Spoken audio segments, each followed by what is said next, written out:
Serving breakfast in bed. Well, that was nice of her anyway. Yeah, nobody ever serves me breakfast in bed. Of course, I live alone, so I guess it would be weird if they did. Yeah, but even if the breakfast was weird, it was part sausage, part bacon, part hash brown, and it had eyes and a mouth, and it was talking to me. Whoa, what did it say? You're missing the point, Quip. The point is, it was very terrifying. Ah, not as terrifying as that was. Hello, gentlemen. I'm glad to see you all made it back today.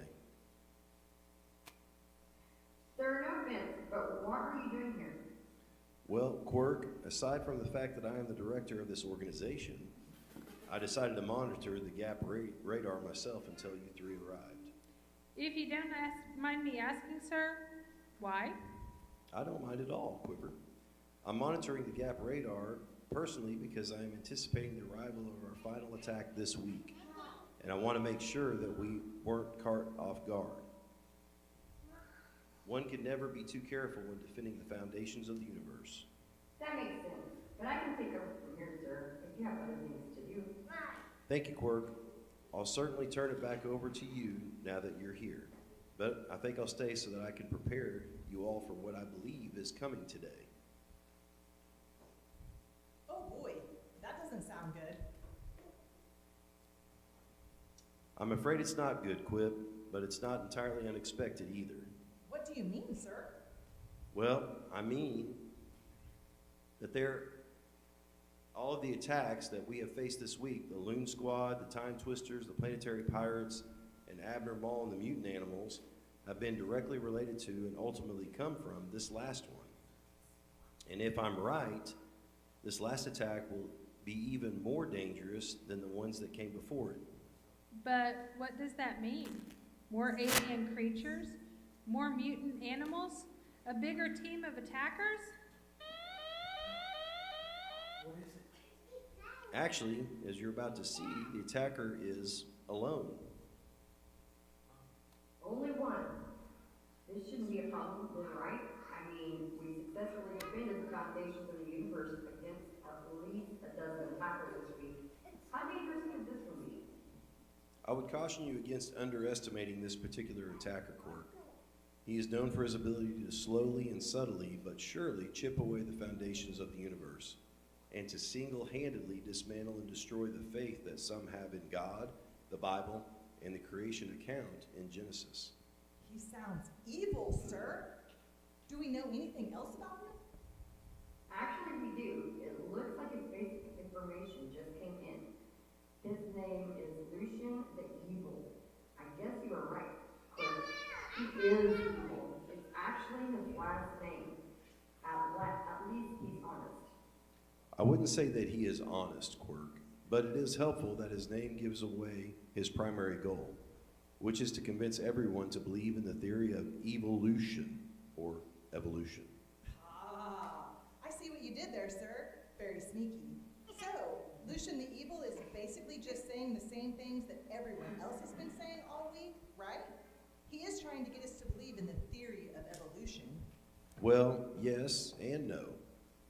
In a way, every other group of attackers works for Lucian and prepares the way for his arrival. He is, in a sense, the man behind the curtain.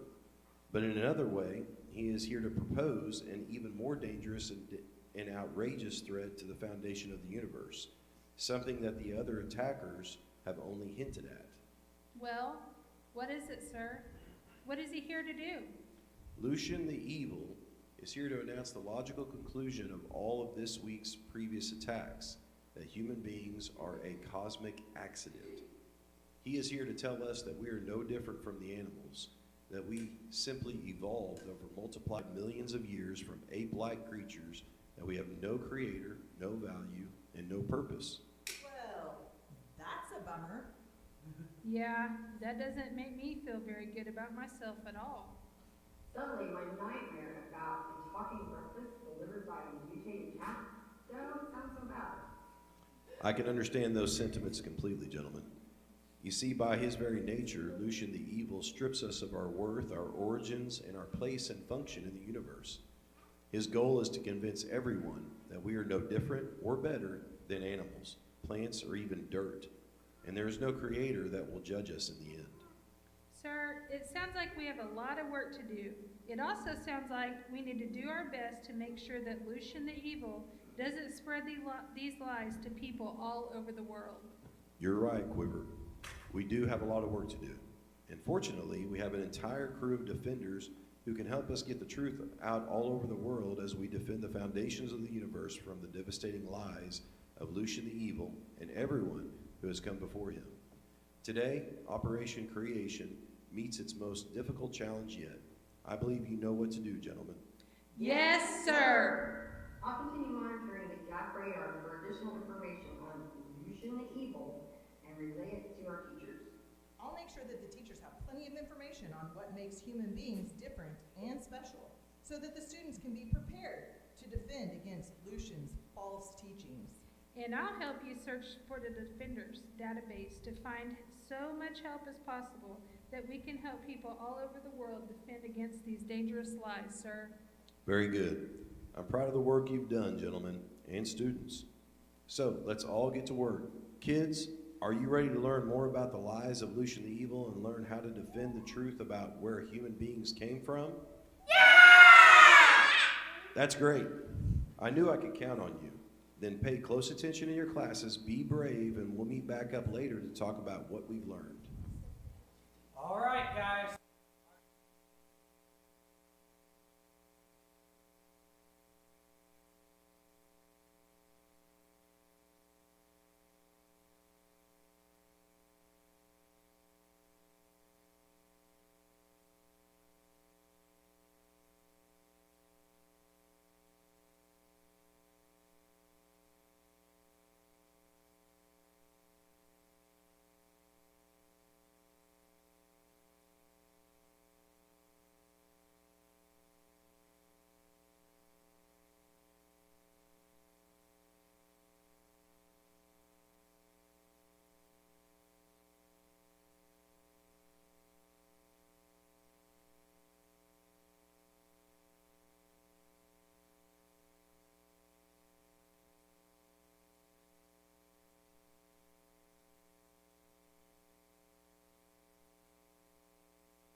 Now it works.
Okay.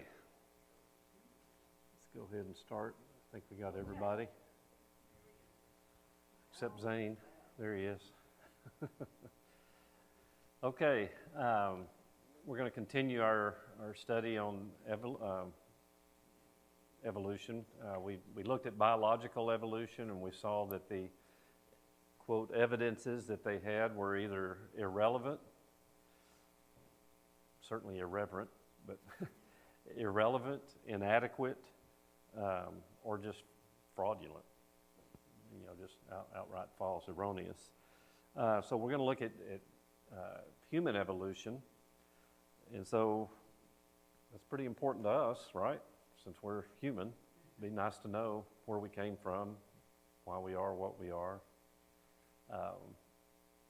and the evolutionists have all the answers to that. So. Does the evidence that they provide us support the idea of human evolution? With the study on biological evolution, that ought to answer a lot of the questions. But we're going to concentrate on some specific areas where the evidences fail with human evolution. A lot of reliance on the fossil record for human evolution. But what we find is that just like in biological evolution, the evidence is just missing. There's a lot of missing pieces to the puzzle. And it's pretty interesting, some of the things that, I'm reminded, I know I was taught this before, but just some of the numbers that are just unreal, that people will base their beliefs on so little evidence and the wrong kind of evidence. And evolutionists among themselves, it's heavily debated regarding some of this so-called evidence, whether it's valid or not, or if it points to the evolutionary process that they are supporting. I'm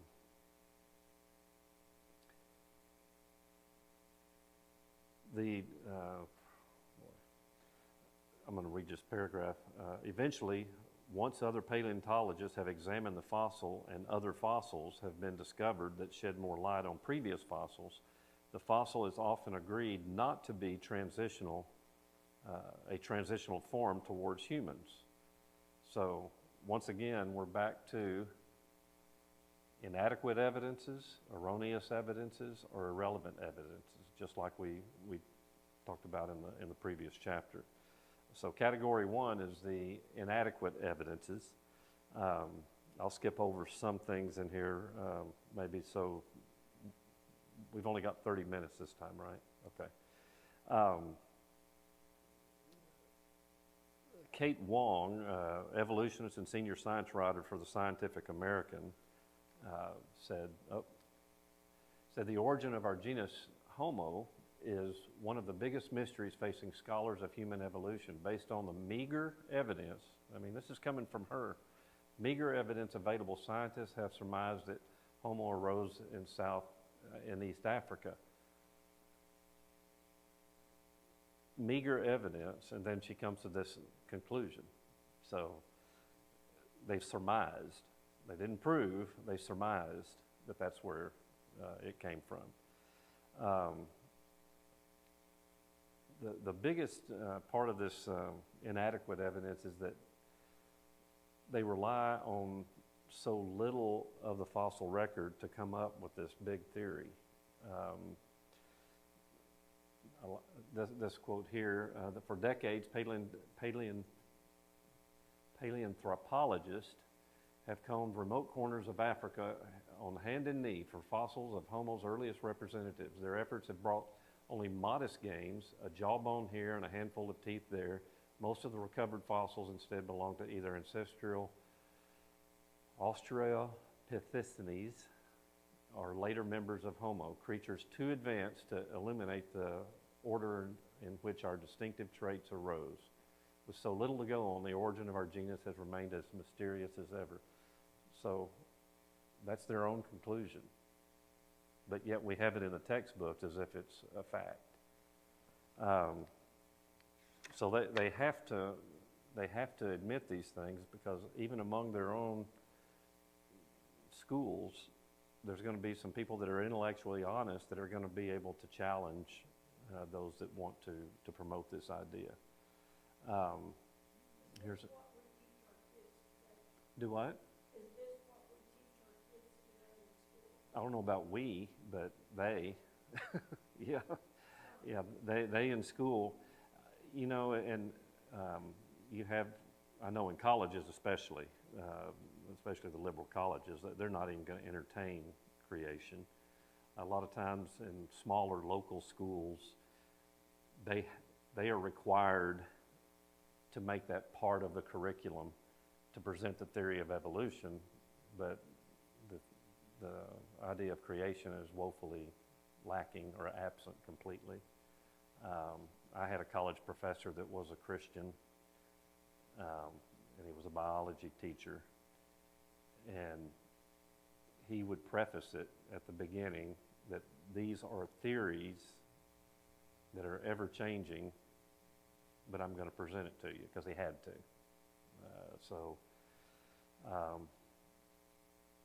You know, it's a challenge for educators to abide by their laws. Yeah.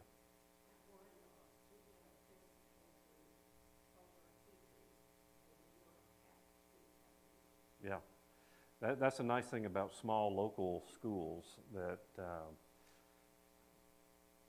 and I don't think it's wrong to present it, but it needs to be presented like we're presenting it here, to show the fallacies of it, and show, if you're trying to teach a child the scientific process, show them the scientific process and examine different theories on anything and show where they fail. Not just present it as fact when there's no evidence to support it. And I know Ben, he was enrolled with an online school that is faith-based, and they were very careful to make sure that the kids understood the arguments, but then how to also refute them, and presented creation as a better alternative. But even then, they have to present it, because when they get to college, they need to be familiar with what they're going to be taught. Have our Christian children who would say, I have to answer your questions like this, but this is not true, I do not believe. Yeah.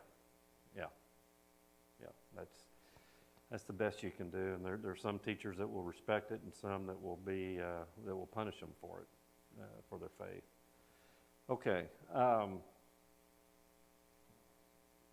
Here's another quote by I forgot what her editor-in-chief of the Scientific American.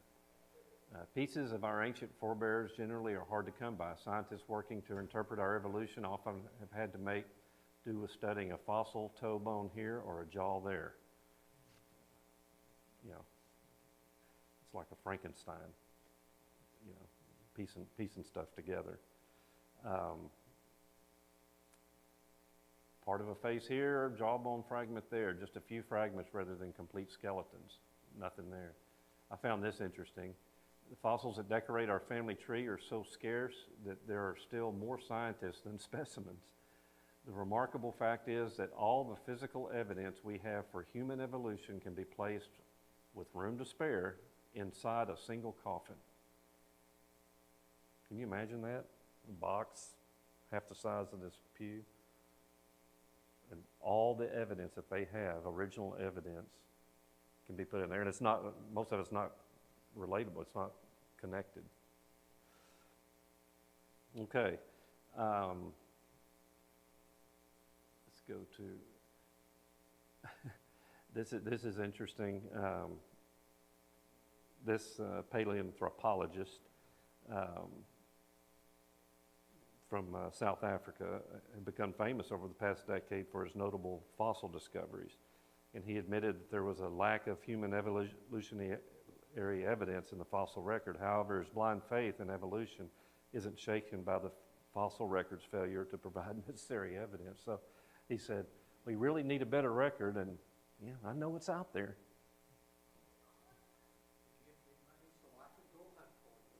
Yes, yeah. And I'll find it for you someday. But so, you know, that's the inadequate evidence. You know, they're just taking little pieces of something and trying to, you know, a jawbone and create an entire human from that jawbone, or part of the evolutionary human. That takes a lot of imagination and creativity to do that. So, and this one's really interesting. It shows the lack of integrity among a lot of evolutionists. But when we get to erroneous evidences,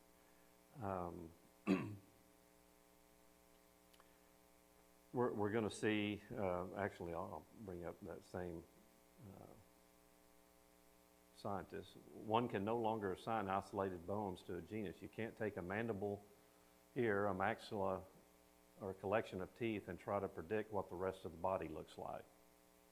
He's being honest. You can't take a bone and then all of a sudden create what you want it to look like. And I've seen samples of where you have the whole dinosaur or whatever, and then the original piece that they designed that dinosaur off of is like a little bitty bone here and a little bitty bone there and part of a toe, and then they created the rest of the body. And so that's what this dinosaur looked like. And that's not to say there aren't other fossil records of large animals that we refer to as dinosaurs, but even with those, how do you put all the meat on it? You know, it's just a skeleton.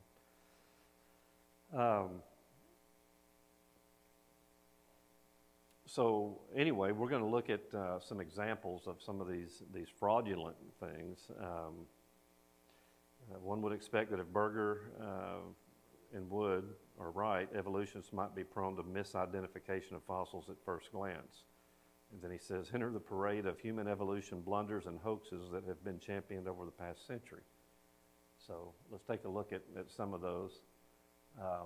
Remember Java Man?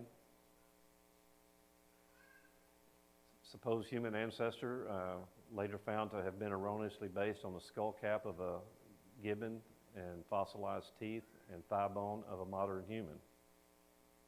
So they mashed them together and came up with that.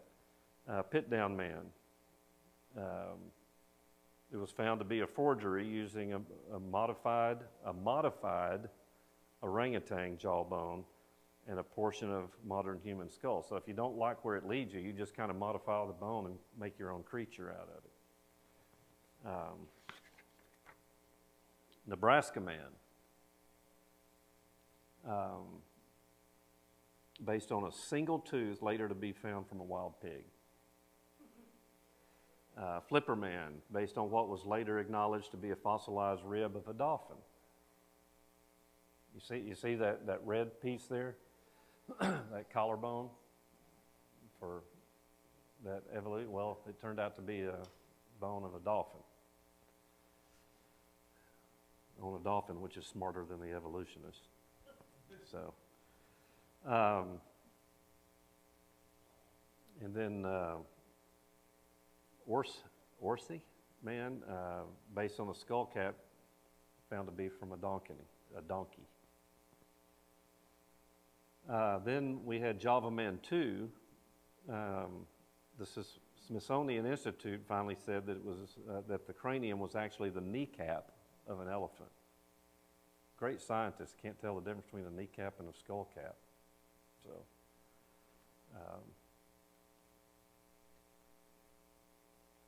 in the Southwest Colorado man, it was lately deduced from a set of Eocene teeth was a myth, the teeth having proved to be those of an antique horse.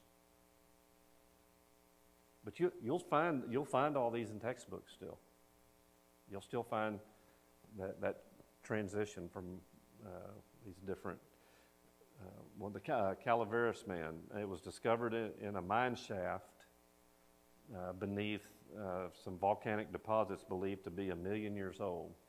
Well, they later found out that it was planted by local miners in the mine. Carbon dating revealed that the skull was approximately 1,000 years old. So it's one of those things where if you want something bad enough to be something, your imagination will let you run wild. And then this guy, he was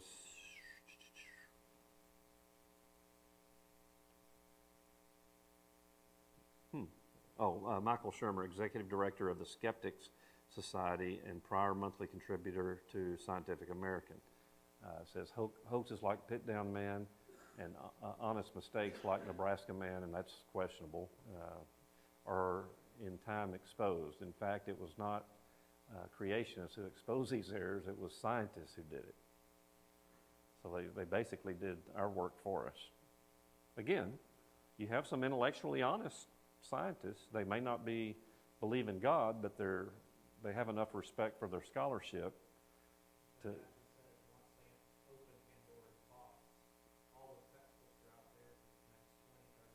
Yeah. Yep. So even and when there's new evidence, it doesn't make its way into the textbooks for years, if at all. So, so we need to expect that practice is going to continue. There's always going to be some new evidence for the biological evolution or human evolution, and the evidence against it will be swept under the rug. Okay, category number 3, irrelevant evidences. So what about some of the many supposed species found on human evolutionary trees, as we saw earlier today, in textbooks and museums that are not yet acknowledged to be hoaxes or mistakes? Okay, so if we haven't proved some aspect of that to be wrong, does that make it right? No, you still have to prove what you're trying. The burden of proof is on the one that's trying to prove something. It's not, you can't prove a negative. So they still have the proof to show that it's correct.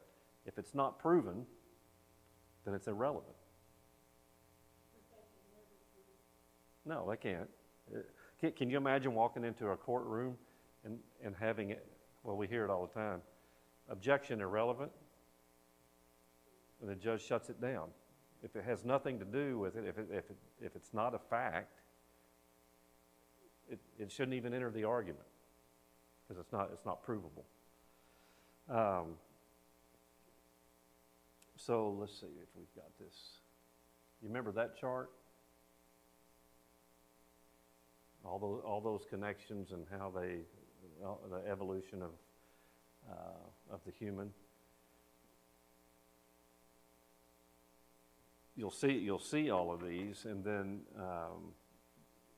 when you look at it closely, these species and others creationists have determined from statistical analysis that the Homo species are likely varieties of humans that have walked Earth in the past. Let me look at two different ways of looking at that. What the creationist does is take this baraminology, and that is designed to detect similarities and distinctions between creatures, even within a species. Whereas the evolutionist uses a system called cladistics, and that assumes all life is related, so only detects similarities between species. They don't look at the differences. They just want to look at the similarities and then draw conclusions from that. So we need to know the differences between the two. When God created kinds of life during creation, not to be confused with the common term species, a biblical kind is thought to roughly correlate to the modern taxonomic category of family or genus. He created their genomes with enough potential variability to bring about immense diversity within each kind over time. You remember when we were talking about earlier how you have those different genetic markers that may cause something to pop up years, decades, even centuries later, but it's still the same kind. It's not coming, you're not getting a frog characteristic on a dog. I don't think. Never seen that. So we've seen some weird creatures out there, haven't we? Some ones that have similarities, and a flying squirrel. Well, it's not a bird, it's a squirrel that has a characteristic that allows it to fly. So, okay. Talks about the kind does not equal species, so you've got these different animals that are related, but look at all the different breeds that we have down there. Don't see any Heinz 57s in there, but there are those too. So, how much time do I have left?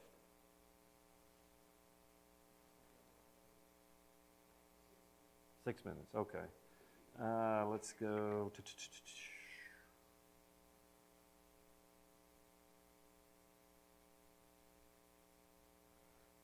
There's another. This whole idea was rejected years ago, that these varieties equal these Australopithecines that we talked about earlier.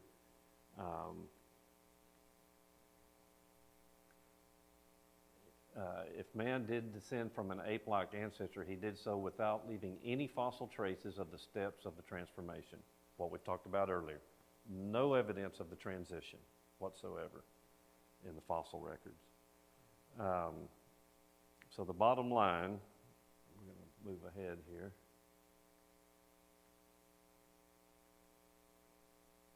Macroevolution is not the same as microevolution.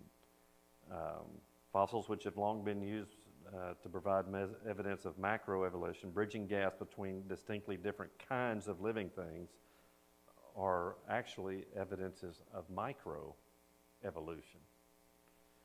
Diversification within a single kind. So these differences within a single kind are exactly what we say exists. They are irrelevant evidences in determining the validity of human evolution. So that's another irrelevant one. What about other evidences of human evolution? Vestigial organs, parts of the human body that we say we don't use anymore. Think of some examples. What? Teeth. Yeah, wisdom teeth. What else? Appendix. Yeah, we don't want to get rid of the spleen. yeah. But wisdom teeth, what about tonsils? Okay. The coccyx, which is that little piece at the very tailbone, I don't know, but I can tell you, it lets you know when you break it from personal experience, I can tell you, or when you bruise it. The appendix, the wisdom teeth are useful in cultures throughout history with a less processed diet. May not be for us, but for others. Tonsils are used for fighting off germs. The appendix, important aspect of the immune system, especially when you're young. The parathyroid regulates calcium intake. And last but not least is hair. So, you know, they try to point to these things that just aren't as useful anymore, and so they're going to eventually fade away. And it's evidence of evolution because it was used by species before us because they needed it more than we do. We got clothes, we just need hair on our legs. Yeah. That's what they used to tell us. Oh, There's things like ticks and stuff that your hair on your legs lets you feel them, yeah, that your skin wouldn't. exactly. Oh, everything God gave us has a purpose. And depending on our cultural, environmental situations, we may use them one more than the other and appreciate one more than the other when we need it. Believe me, when it gets really cold, I wish I had hair. So that's one area that is erroneous evidence. Junk DNA. So similarly, they say some of the DNA that we have isn't needed anymore. When a trait is no longer used, this is what they argue, when a trait is no longer used or becomes reduced, the genes that make it don't instantly disappear from the genome. Evolution stops their action by inactivating them, not snipping them out of the DNA. From this, we can make a prediction. We expect to find in the genomes of many species silenced or dead genes, genes that once were useful but are no longer intact or expressed. In other words, there should be vestigial genes. No evidence for that. I mean, we see stuff like we talked about earlier, you know, genetic markers that show up regardless. Jonathan Wells, a molecular biologist, said the arguments rest on the premise that most non-protein coding DNA is junk without any significant biological function, yet a virtual flood of recent evidence shows that they are mistaken. Much of the DNA they claim to be junk actually performs important functions in living cells. And then he talks about chapters in his book. So, again, intellectual honesty among scientists. Let's see. We're getting too close. Let me see. I'm going to have to jump. Human and chimp DNA similarities are inadequate evidence. Let's see here. Are humans 98%? Such comparisons of DNA sequence ignore qualitative differences, those of kind rather than amount. Just because we have a lot of the same markers, I mean, we may have similar markers to fish, but that doesn't mean we evolved from a fish. But there's a lot more information that was there that we don't have time to go over.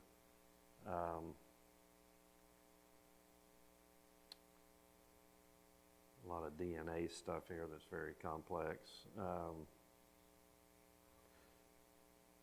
Because DNA is a linear array of those four bases, A, G, C, T, only four possibilities exist at any specific point in a DNA sequence.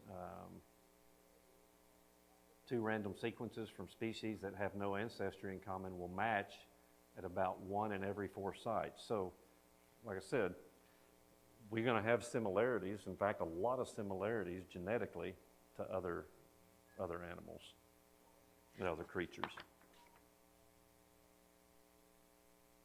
Okay, we're getting similarities to the chimp. Again, let's see here.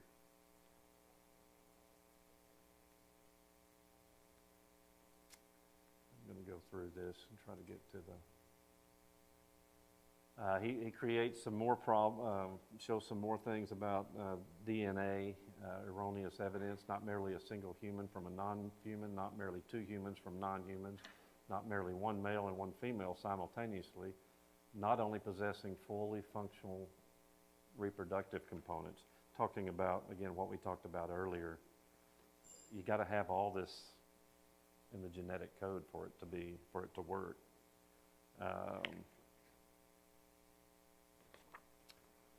Then I had here something about common sense. And when he talks about the problem being worse than that, and talking about this here, you know, the passage in Romans that talked about not being without an excuse when you make these observable things in our creation. We don't need to be scientists. We don't have to have degrees to be able to observe the wonders of creation. Should we learn more and more? Should we? Yeah, I want to learn as much as possible. I'd like to know a lot of things. I don't have the capacity to learn as much as these guys have, but it doesn't require that degree of knowledge to use the common sense God gave us to reason.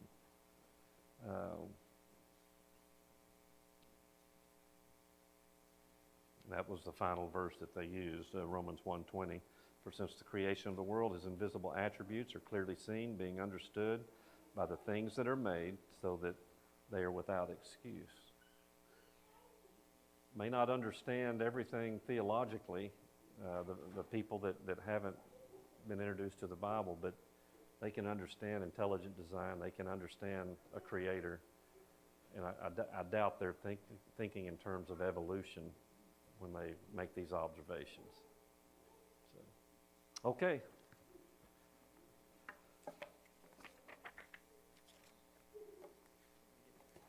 Oh, yeah. I was talking to Miss Hoggett last night, and she was telling me that she went to a lectureship at PTP Branson last year, that a PhD woman was presenting, and she said that all of her PhD friends, when they're actually talking amongst themselves, they all know that the evolutionary theory is wrong.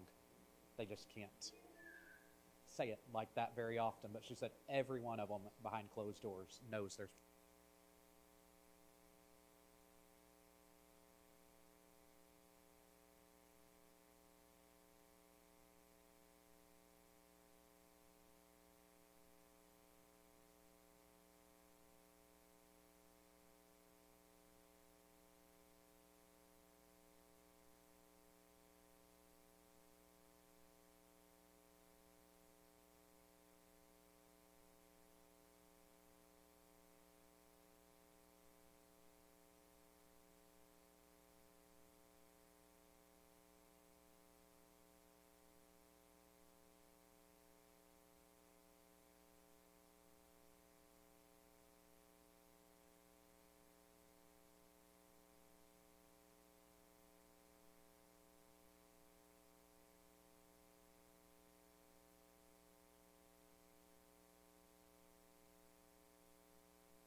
Well, kids, it's been an exciting week, hasn't it? We have certainly faced some challenges together as we have defended the foundations of the universe against a number of attacks. Quip, Quiver, Quirk, give us a report of what we've learned tonight. Yes, sir. We learned that human beings are definitely different from animals.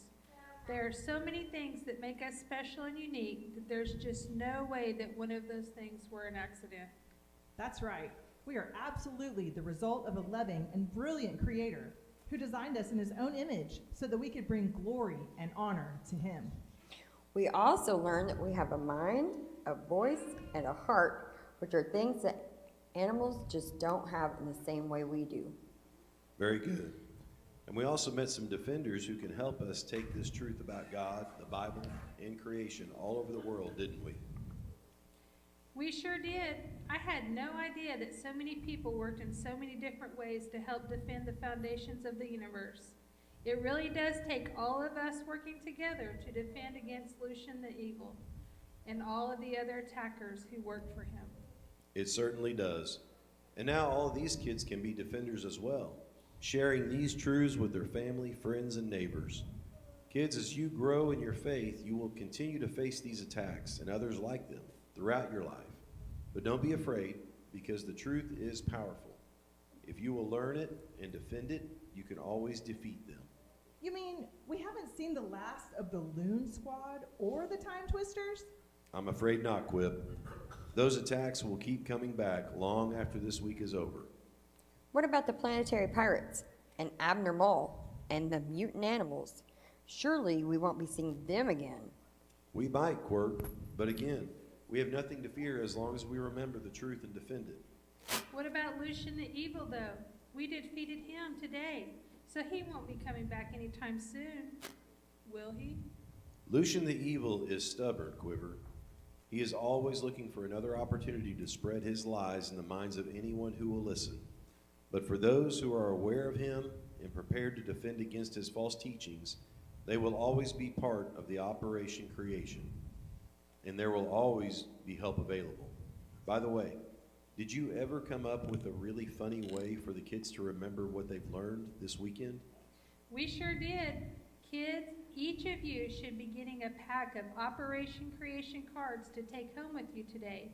And you can use these cards to play several different games that will help you remember and learn everything that we have studied today about what it takes to defend the foundation of the universe. We hope you can share these cards with your family and friends and that they will help you as you continue to grow in your faith. Excellent.